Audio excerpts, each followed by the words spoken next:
Saudara-saudara sekalian dimanapun Anda sedang berada, menarik untuk menempatkan 3 bacaan yang baru saja kita dengar.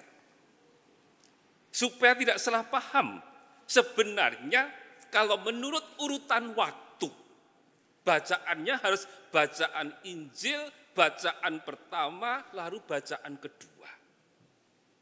Karena apa?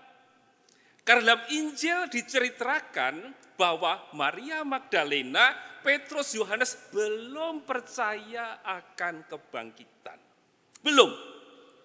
Sementara bacaan pertama, Petrus sudah mulai mewartakan kabar gembira kepada banyak orang bahwa Yesus sudah bangkit. Berarti itu peristiwa lama sesudah bacaan Injil. Dan bacaan kedua diambilkan dari surat Rasul Paulus. Dan ini adalah tokoh besar di dalam gereja sebagai salah satu buah dari kebangkitan. Kita tahu Paulus adalah orang Yahudi, orang Farisi yang pada mulanya suatu gereja baru mulai berkembang, dia tidak percaya. Dan bahkan dia menganiaya murid-murid Kristus. Baru nanti Yesus sendiri menyapa dia. Dan dia percaya, bertobat, menjadi pewarta kabar gembira yang luar biasa. Maka kita kembali kepada bacaan Injil. Mengapa? Sebagaimana para murid pun, para saudara sekalian, peristiwa kebangkitan ada sesuatu yang baru bagi mereka. Mereka belum mengerti. Maka mereka masih belajar, dan belajar. Dan hari ini kita diajak belajar dari 3 tokoh. Yaitu Maria Magdalena, Petrus, dan Yohanes. Yang disebut di sini bukan namanya, tapi dia yang dikasihi Yesus. Dari Maria Magdalena kita bisa belajar apa? Kita lihat bahwa pada mulai pagi diceritakan Maria Magdalena pergi ke kubur pagi-pagi dan matanya melihat ada yang aneh. Dia terkejut, kok batu sudah terguling.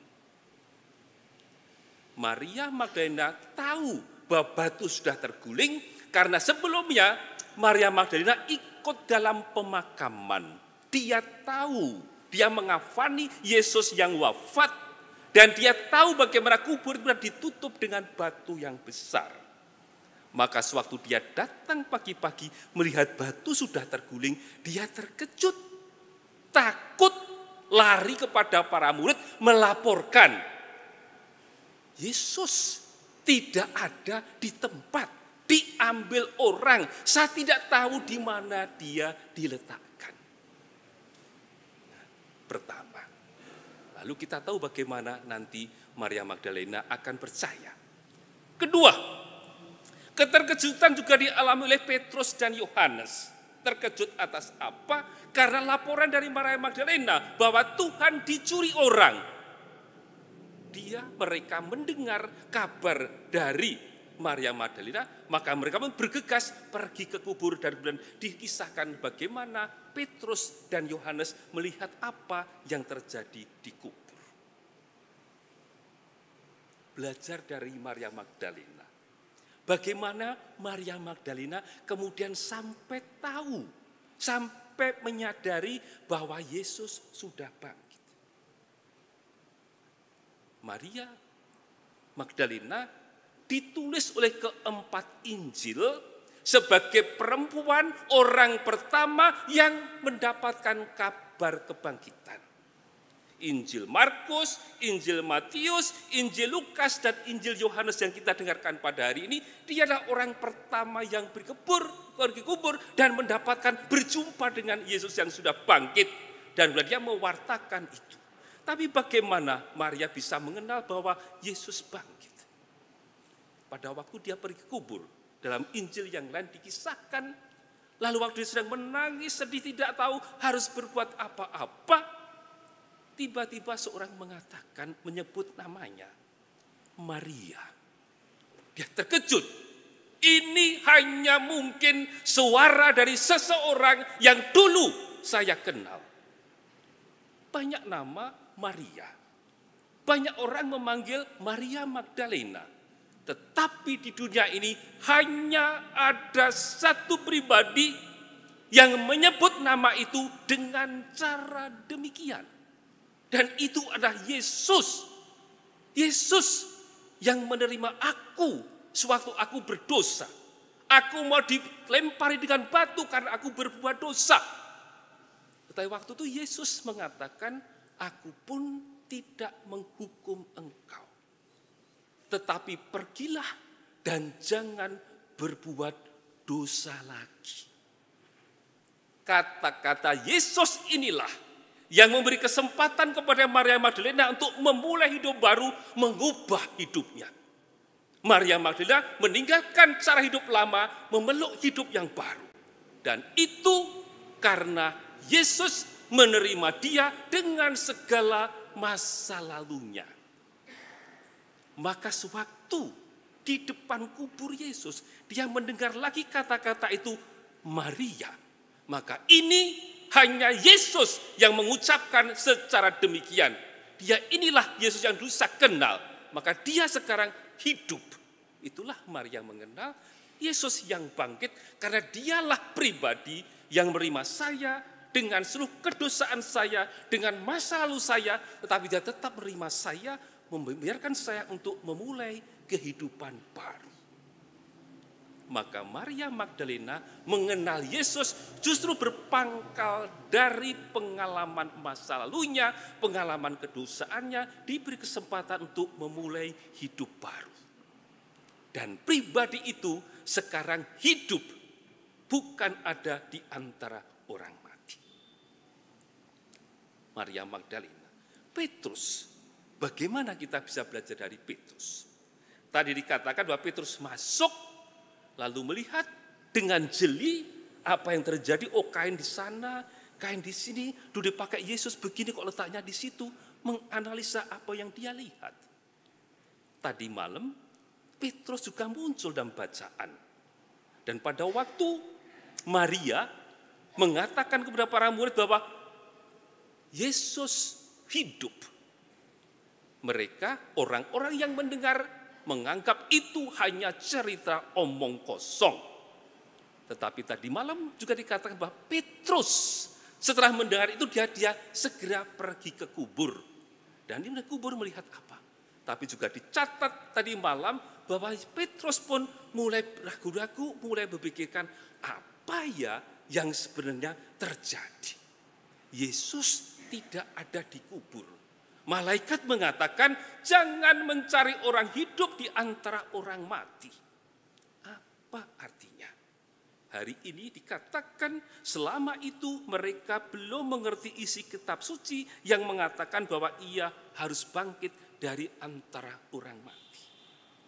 Petrus lalu mulai belajar dari pengalaman masa lalunya. Dia adalah seorang tokoh yang banyak ditulis dalam Injil.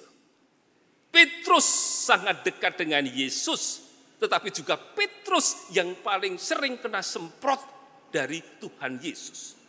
Ini adalah pribadi yang jujur, pribadi yang spontan, mengatakan apa yang dia rasakan, juga kalau itu ternyata salah. Maka sering dimarahi Yesus, tapi juga dicintai oleh Yesus karena kejujuran dan kepolosannya sebagai murid Yesus. Dan hari Jumat, dalam kisah sengsara, kita tahu siapa Petrus ini. Yang dicintai oleh Yesus itu justru mengkhianati Yesus. Tidak mengakui bahwa dia adalah murid Yesus. Tetapi Injil juga mencatat betapa Petrus ini dipercaya untuk menjadi gembala pemimpin atas teman-temannya.